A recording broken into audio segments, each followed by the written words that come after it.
Today's story is Unit 402. Let's listen together.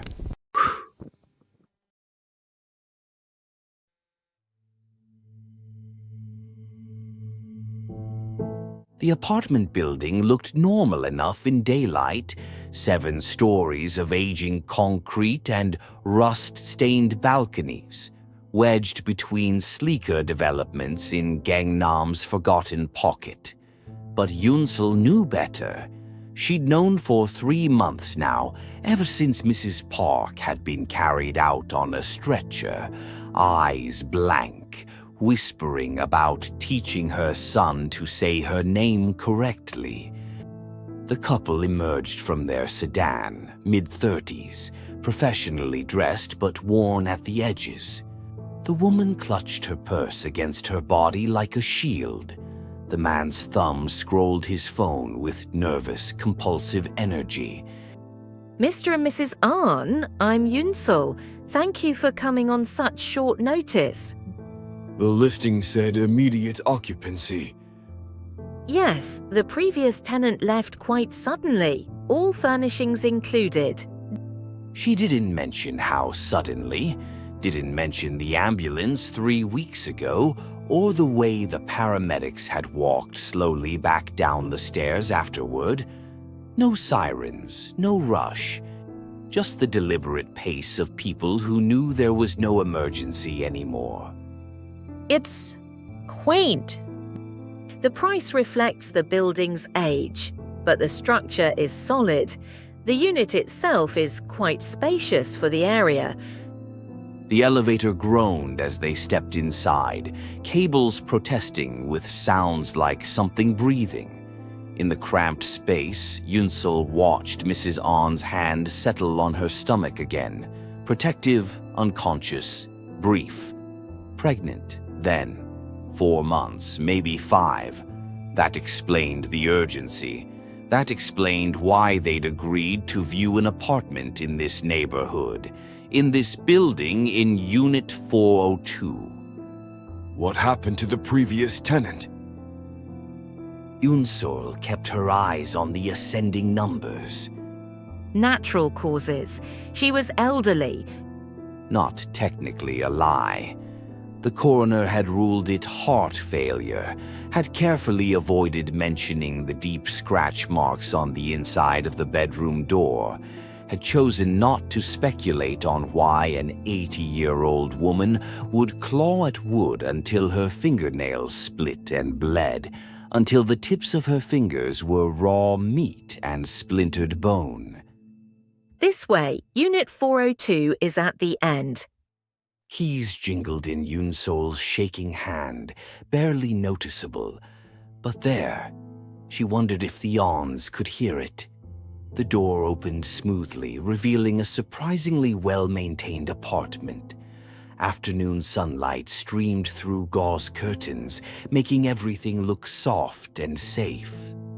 The furniture was dated but clean, a floral sofa, a low coffee table with a lace doily, everything arranged with the careful precision of someone who'd lived alone for a very long time.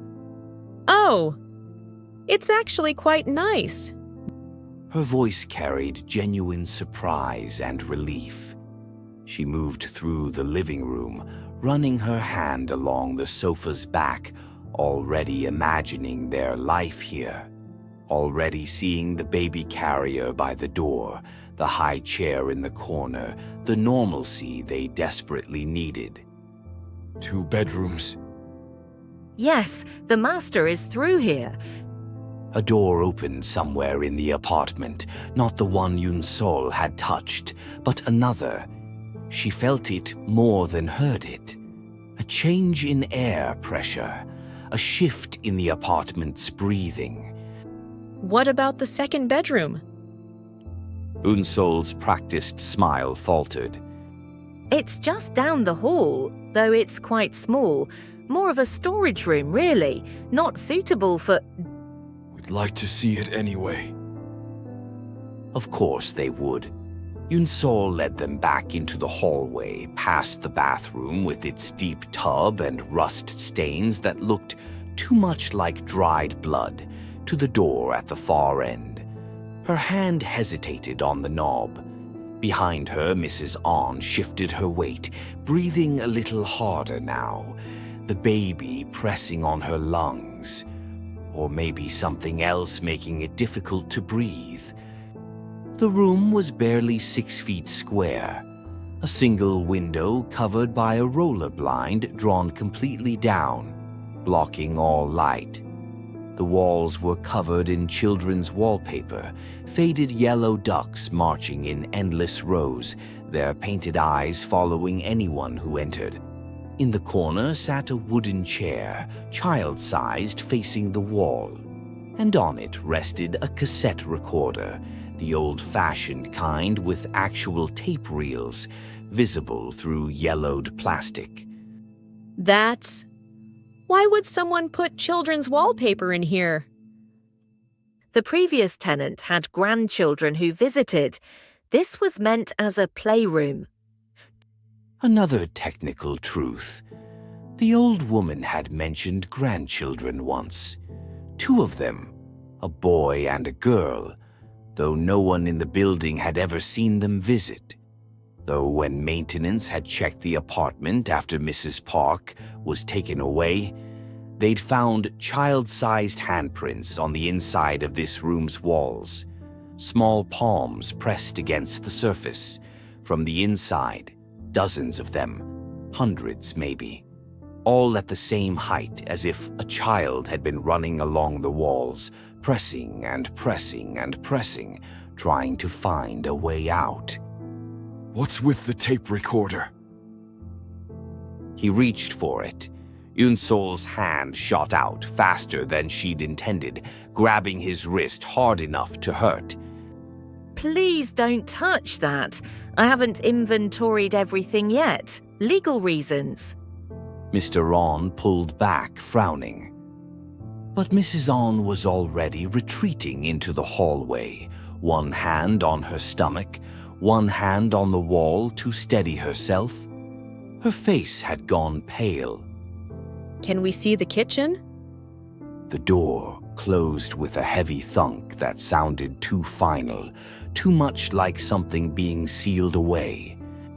We'll take it. When can we move in? I'll have the contracts ready tomorrow. You could move in this weekend. Mrs. On's smile was genuine now, relief softening her features, making her look younger, hopeful.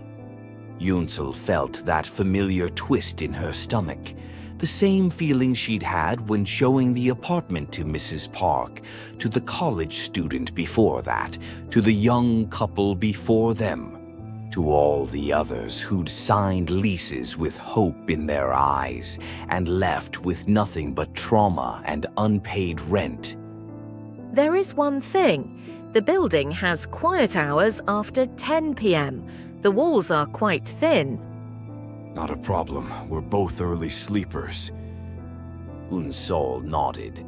She didn't mention that the quiet hours weren't about noise from residents.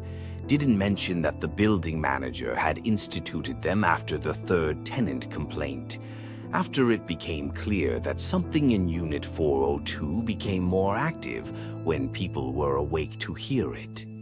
Didn't mention that being asleep during the quiet hours was the only protection that seemed to work, and even that was temporary. Congratulations. I'll see you Saturday with the keys. Their car pulled away, taillights disappearing around the corner. Yunsel stood in the lobby long after they'd gone, staring at the elevator. The 4th floor button was dark, like always, but she could feel Unit 402 up there, waiting, patient, hungry. The way it had waited for Mrs. Park, for the college student who'd lasted 3 weeks before jumping from the balcony, for the young couple before them who'd divorced after 2 months, both claiming the other had tried to kill them in their sleep. The building manager emerged, wiping his hands on a rag that might have been white once, but was now the gray color of old dishwater and older sins. Mr. Cho was 73, had managed this building for 40 years.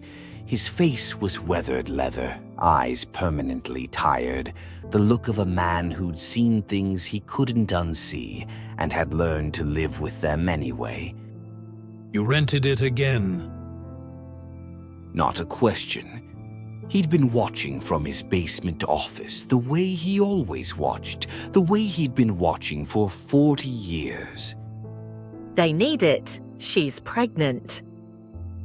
They all need it. That's what makes it worse. He pulled out a cigarette, lit it despite the no smoking signs, and drew deeply. Smoke curled toward the ceiling, collecting in the corners like something with intention, like it was being pulled there by something waiting in the shadows. How long you think they'll last? I don't know what you mean. Yes, you do. Everyone who rents that unit knows. We all know. We just don't say it out loud because saying it makes it real. Makes us complicit. Unsol's throat tightened. She'd been selling real estate for 12 years, had learned to read the spaces between words, the truths people buried under professional smiles. But this was different. This was admitting it. This was saying the thing they all knew but never acknowledged. Then why don't you do something? Report it. Close the unit permanently. Report what? That tenants keep leaving? That's not illegal. That they hear things? Sound travels in old buildings. That some of them have accidents? Bad luck isn't a crime. He took another drag, ash dropping to the floor like gray snow. The owner wants it rented. I have my orders. You have your commission. Those people up there need somewhere to live. Everyone gets what they need. What about what they don't need? Mr. Cho looked at her then, really looked, and for a moment his professional distance cracked. She saw something underneath. Not guilt, not fear, something older and more resigned. The look of a man who'd made peace with being a monster by telling himself he had no choice. You want to know the truth? Unsol didn't want to hear it, didn't want it confirmed, didn't want the weight of knowing. But she nodded anyway. Unit 402 was rented in 1987 to a woman named Kim Jae-on, 28 years old. Husband traveled for work, gone weeks at a time. She had 2 children, a boy named Minho, 5 years old, a girl named Jae-yong, 7. Beautiful kids, everyone said. Polite, quiet. The kind of children who said thank you and bowed to their elders. He stubbed out his cigarette, immediately lit another. The mother developed what doctors now call postpartum psychosis. Back then, we just said she went crazy. Started hearing things, seeing things. Convinced herself that her son couldn't say his sister's name correctly. That he was calling for someone else. Something else. Unsol's hands had gone cold despite the summer heat. One night, the boy was crying. Teething, probably. Normal 5-year-old stuff. But in his crying, the mother heard him calling his sister's name, Ji-yong, Ji-yong, over and over. Except, in her mind, it sounded wrong. Twisted, like he was summoning something instead of calling for his sister. What did she do? Mr. Cho's hand shook slightly as he brought the cigarette to his lips. She put him in that small room, the one with the yellow wallpaper. Gave him a cassette recorder. the kind with a microphone. Told him to record himself saying his sister's name, to practice until he got it right. Then she locked the door. The lobby suddenly felt colder. The fluorescent lights seemed dimmer. The sister, Jeopdong, she heard her brother calling, tried to open the door, but the mother had moved furniture against it, a dresser, the kitchen table, heavy things. The girl was 7 years old, small for her age, not strong enough to move any of it. How long? 3 days. The boy called for 3 days. His voice on that tape, getting weaker, more desperate, more raw. Jeopdong, Jeopdong, Jeopdong, over and over, until his throat bled, until his voice was just a whisper, until finally it stopped altogether. Yunsul's stomach churned. The sister stopped eating, stopped sleeping, just sat outside that door, listening to her name being called, unable to help. By the time the father came home, the boy was dead. Dehydration, starvation. The sister was catatonic, never spoke again, they say. Just stared at walls for the rest of her life. And the mother was in bed, sleeping peacefully, like nothing had happened. The tape recorder in that room, it's not... It's the original. We've thrown it away 7 times, burned it twice, took it to a temple, and had it blessed, dropped it in the Han River. It always comes back, always on that little chair, facing the wall, waiting for someone to press play. The elevator dinged above them, 4th floor, but no one had pressed the button. No one was up there. No one living, anyway. Every tenant hears it. After 10 p.m., when the building is supposed to be quiet, a child's voice on that tape, calling for his sister. Sometimes it's whispers, sometimes it's screaming. Sometimes it's just that mechanical sound of tape reels turning and turning and turning. But it's always there. He met her eyes. The tenants who leave quickly, the ones who pack up after a week or two, they're fine, shaken, but fine. It's the ones who stay, who convince themselves it's just the building settling, just their imagination. Those are the ones who end up like Mrs. Park, the ones who start thinking they can help, that they can save him, that if they just listen carefully enough, they'll understand what he needs. What happens to them? They start hearing their own names in the calling. Start thinking he's calling for them specifically. Start going into that room, sitting on the floor, listening for hours, and eventually they try to get to him.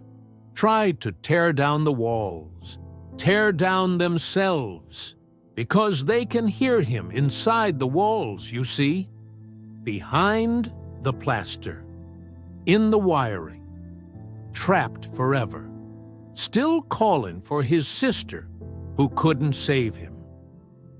He turned toward the basement stairs. But I'll tell you something else. Something I've never told anyone. Late at night, when the building is absolutely quiet, you can hear 2 voices on that tape. The boy calling for Jeopdong, and Jeopdong answering, just a whisper, just a little girl saying, "I'm here, I'm here, I'm sorry, I'm here." But she never was.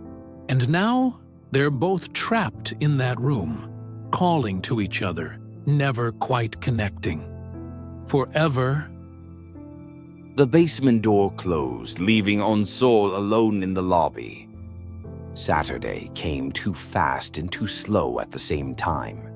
The Ons arrived at 10 a.m. sharp, a moving truck rumbling behind their sedan. Mrs. On looked brighter now, excited, already talking about where to put the crib, what color to paint the nursery. Mr. On had the efficient energy of a man checking boxes on his life plan.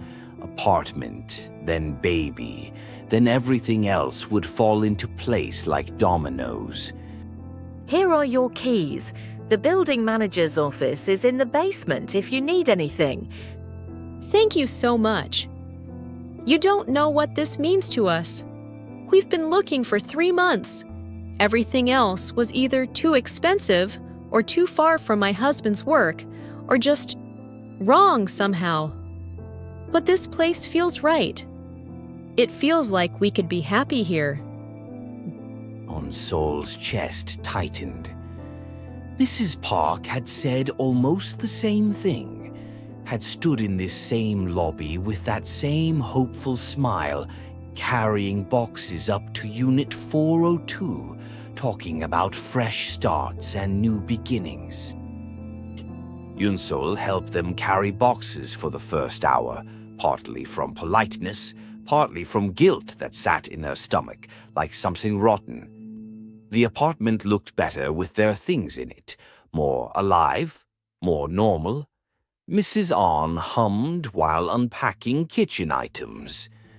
Mr. On assembled furniture with focused determination. Normal people doing normal things in a normal apartment. What should we do with the small bedroom? The one with the wallpaper? We could strip it, repaint, make it a proper nursery. Unsol's hand tightened on the box she was carrying, knuckles going white. You know, there's a storage closet near the master bedroom. It's actually larger than you'd think. That might work better for a nursery. But that room has a window. Natural light is important for babies. Every parenting book says so. He was right. Any parenting book would agree. Natural light, fresh air, a proper room with proper ventilation, not a closet, not a dark space. That small room with its window and yellow wallpaper was the logical choice for a nursery. Just maybe wait on any major changes. Get settled first. See how the space feels after you've lived here a while. We're not afraid of a little renovation. That wallpaper is coming down next weekend. Those ducks are creepy anyway. Why would anyone put that in a playroom? Because it wasn't a playroom, Unsol wanted to say. Because that wallpaper was there before. Because Kim Jeon had chosen it when she was pregnant with her first child, had hung it herself with hope and love, had imagined her babies playing in that room, had imagined wrong. 3 days passed like a held breath. Unsol told herself she was being ridiculous, superstitious, a grown woman believing in ghost stories like some uneducated fool from the countryside. She focused on other properties, other clients, tried not to think about the Ans. Hello? I'm sorry to call so late.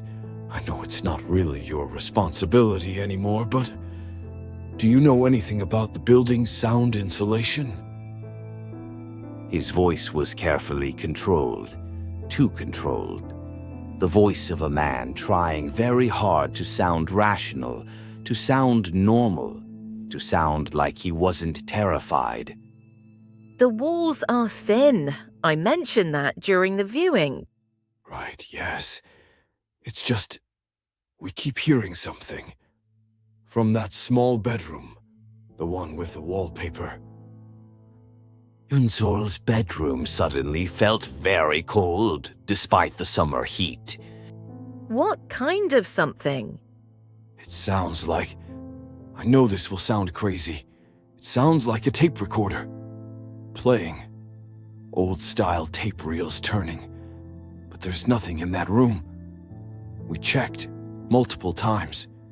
We even moved all the furniture, looked behind everything. Nothing. Just that chair and that old recorder, and it's not even plugged in. The thing doesn't have batteries. It can't be working. It's impossible. In the background, Yunsel could hear Mrs. On's voice, strained, high-pitched, the edge of hysteria creeping in. Tell her about the name. Tell her it's saying a name. Tell her about Jeopdong. My wife thinks she hears a child's voice, saying Jeopdong over and over. But I'm sure it's just pipes, or the neighbor's TV. Sound travels strangely in old buildings, right? That's normal. That's explainable. He was trying to convince himself, and Sol could hear every ounce of desperation in his voice. This man had just signed a lease, had a pregnant wife, had put down 3 months' deposit, more money than he'd probably ever saved at once in his life. He needed this apartment to be normal, needed reality to make sense, needed the alternative to be impossible. Have you talked to the building manager? He just said to close the door to that room. Said the sound would be less noticeable, but It's louder when the door is closed. Tell her, it gets louder.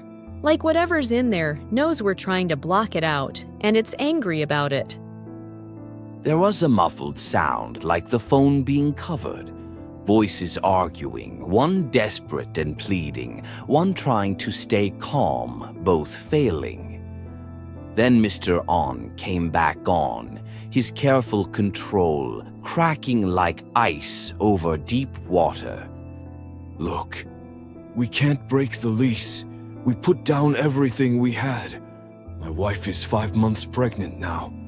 We need this place, so I just need you to tell me this is normal. That other tenants have mentioned it. That it's just an old building making old building noises. Please, please tell me that. Yunsol opened her mouth. This was the moment to tell him about Kim Ji-yeon, about little Minho locked in that room, about the tape recorder that wouldn't stay gone, about Mrs. Park and the college student and all the others who'd heard that voice calling and calling and calling until they broke. It's an old building. Old buildings make all kinds of noise. Try earplugs, white noise machines. It should settle down after a few days. They just need to adjust. The silence on the other end was heavy with relief and doubt and desperate hope all tangled together. Right, okay. That makes sense. We're probably just being paranoid. New place, you know. Unfamiliar sounds. We'll get used to it. Thank you. The call ended. Unsol lay in the dark, listening to her own building's sounds.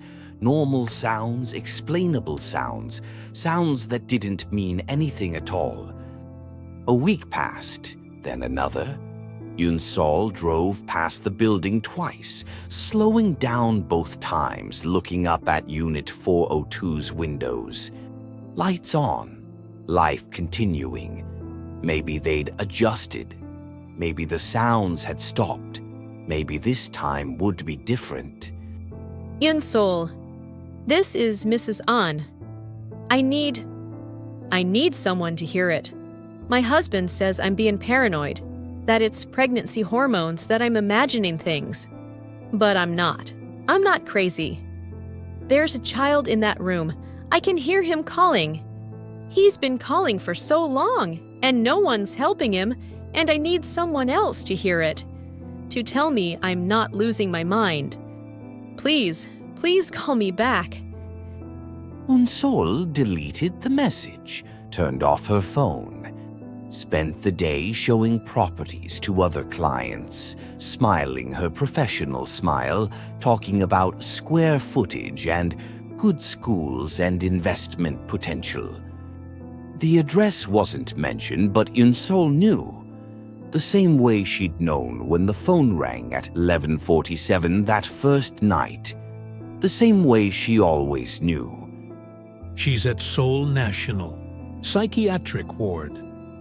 They're calling it pregnancy-induced psychosis. And Mr. On, Staying with his brother. Says he'll come back for their things next week. Says they're breaking the lease, forfeiting the deposit. 6 weeks.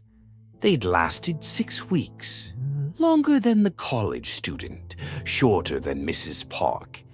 Average, really, when you looked at the data, when you treated human suffering like a statistics problem.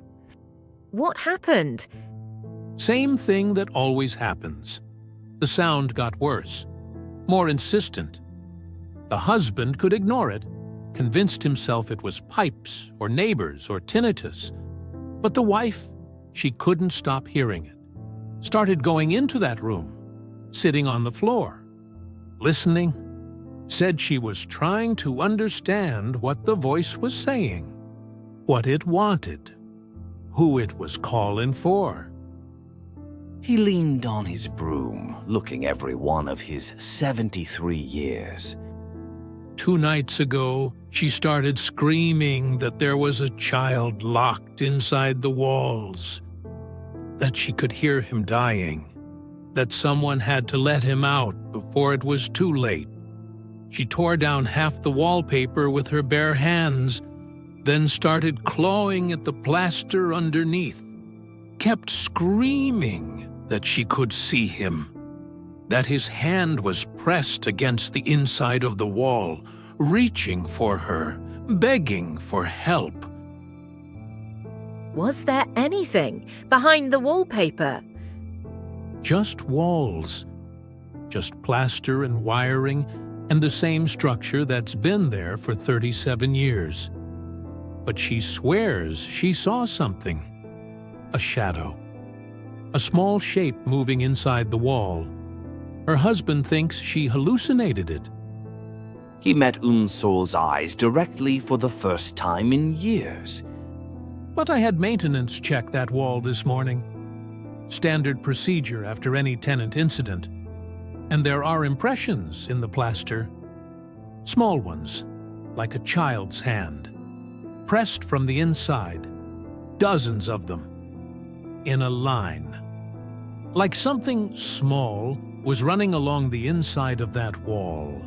Pressing and pressing and pressing, trying to find a way out. The lobby suddenly felt smaller, the fluorescent lights dimmer. Yunsol thought about 5-year-old Minho, locked in that yellow room, calling for his sister until his voice gave out and his body gave up.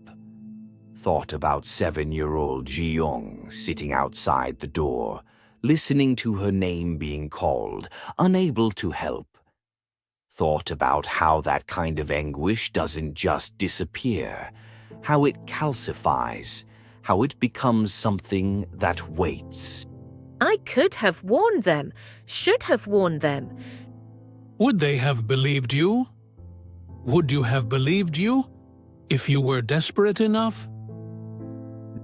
He was right. Desperate people didn't want to hear about ghosts. They wanted to hear about affordable rent and immediate occupancy and fresh starts. They wanted reality to be kind, to make sense, to give them a chance. What happens now? Same thing that always happens. We clean the unit, fix the wallpaper, patch the plaster, wait a respectful amount of time. Then we list it again, and someone will need it badly enough to rent it. Someone always does, and the cycle continues. He started sweeping again, the sound rhythmic and mechanical. You'll probably be the one to show it. You're good at selling it. You make it sound like hope, like possibility, like maybe this time will be different. His voice was completely without emotion, the voice of a man who'd made peace with being a monster by accepting that someone had to do this job, and it might as well be him. That night, she couldn't sleep.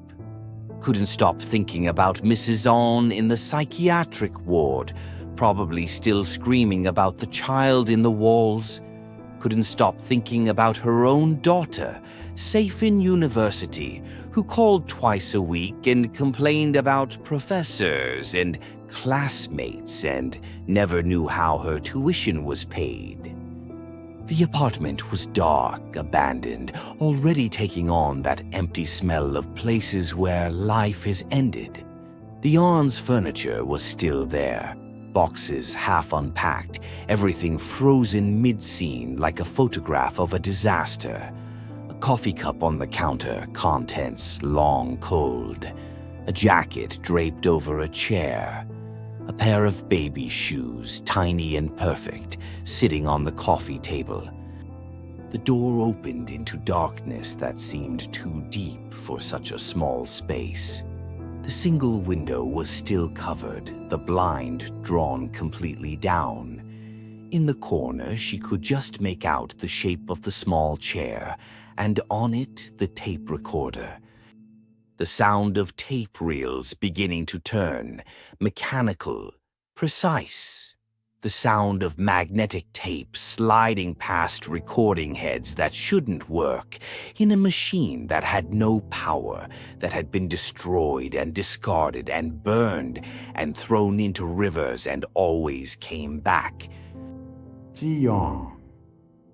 One word, clear as glass. A name said with the careful precision of a child trying very hard to pronounce it correctly, to make someone happy, to be good. Jeopdong. Jeopdong. Please. Jeopdong. The same name over and over, with a rhythm that suggested it had been repeating for 37 years. Not angry, not even sad anymore. Just persistent, eternal. A voice that had forgotten it was calling for someone and only remembered the act of calling itself. Slowly, deliberately, and the voice came back, softer now, almost intimate, as if the child had learned she was listening and was speaking directly to her. Jeopdong, help me. Jeopdong, it's dark. Jeopdong, I'm scared. Jeopdong, please don't leave me. Jeopdong. Unsol backed out of the room, closed the door, but she could still hear it, through the wood, through the walls, through the air itself. The calling continued, patient and endless, a child's voice that had been calling for 37 years and would call for 37 more. For 300 more, forever, until someone finally answered. Mr. Cho was there, waiting, always waiting. He looked at Yunsol's face and nodded slowly, the way you nod at a diagnosis you already knew was coming. Now you know. It's real. It's actually real. Yes. We can't keep renting that unit. We can't keep doing this to people. Mr. Cho set down his broom. For the first time since she'd known him, he looked genuinely sad. Not resigned, not guilty, just sad in the way you're sad about things that can't be fixed, can't be helped, can only be endured. You think we haven't tried everything? We sealed the room. The sound came through the vents. We removed the tape recorder. It came back. We brought in priests, shamans, exorcists from 3 different religions. Nothing changes. The boy keeps calling. The sister keeps answering. And people keep needing apartments in Gangnam they can actually afford. So we just, what? Keep letting people move in. Keep watching them break. What else can we do? The owner won't sell. Can't sell, really. Who'd buy it, knowing what's in Unit 402? We can't leave it empty. Empty units attract attention, questions, inspections. Code violations we'd have to explain. He picked up his broom again. So we rent it. And we hope each time that maybe these will be the tenants who can ignore it, who can live with it, who can hear a ghost child calling for his dead sister and just turn up the TV, close the door, get on with their lives. That's not going to happen. No one can live with that. No, probably not. But we keep trying anyway because the alternative is admitting we've trapped something in those walls that will never be free. That two children are suffering in there, calling to each other, forever separated. And that's not something most people can live with either.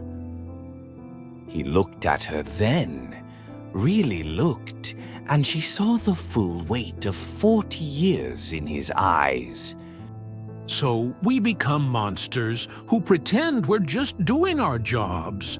We rent the apartment. We take the commission. We tell ourselves that people make their own choices. And we learn to sleep at night by not thinking about it too much. And that's the trick. Not thinking about it. Not listening too hard. Not letting yourself imagine what it's like to be 5 years old and locked in a dark room, calling for help that never comes, for 37 years and counting. The building settled around them with sounds that weren't quite normal anymore. Not to Yunsul. Not now that she knew what to listen for, the sound of small feet running in hallways above, the sound of small fists against walls, the sound of a child's voice calling a name that no living could answer.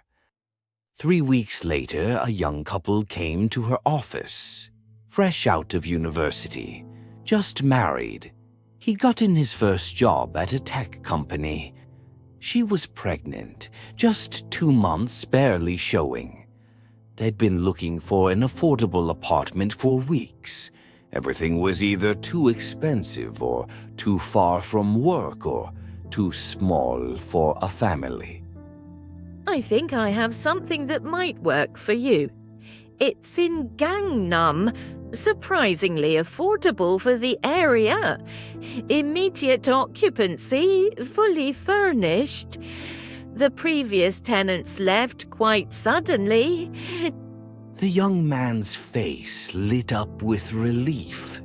His wife squeezed his hand, smiling for the first time since they'd entered the office. That sounds perfect. When can we see it? Yunsol pulled up the listing on her computer. Unit 402. The photos showed a clean, bright apartment. Normal. Safe. Exactly what they needed. It's available this Saturday. Shall I schedule a viewing? The couple nodded eagerly, and Sol typed out the appointment in her calendar, her fingers moving automatically, her professional smile fixed in place. Jeong, Jeong, Jeong.